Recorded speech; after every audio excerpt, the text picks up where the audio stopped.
pse kapslloku është më i shpesh tek femrat në krahasim me meshkuj. Kush ndikojnë shumë faktorë. Për shembull, nëse jemi në stadin e shtatzanisë të një femre, në këtë rast konstipacioni ka të bëjë me efektin mas që ka fetusi, pra bebi, duke komprimuar shtypur-zorët, pengon tranzitin e zorëve.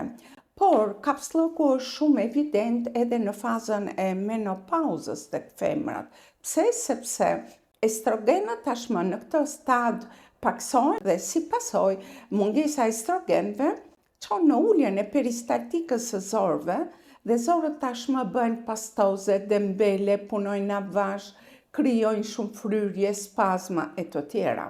Janë femra të cilat janë neurotike, janë shpërthyese, janë nevrike. Pse? Sepse ngacmimi i sistemit nervor qendror ndikon në ngacmimin e sistemit nervor të murit të zorëve, duke i ngacmuar ato, pra çon impulse. Në këtë stad, ne do rekomandonim përpara ngrënies të pini një gjysmë gote ujë, e cila lubrifikon, pastron gjithë aparatin tretës. Më e rekomandueshme do të ishte një suplement që është jashtëzakonisht shumë efektiv në shumë persona që e kanë përdorur në praktikën mjekësore, që rekomandohet me 2 kapsula në mes të ushqimit për 1 muaj, mundësisht edhe 3 muaj.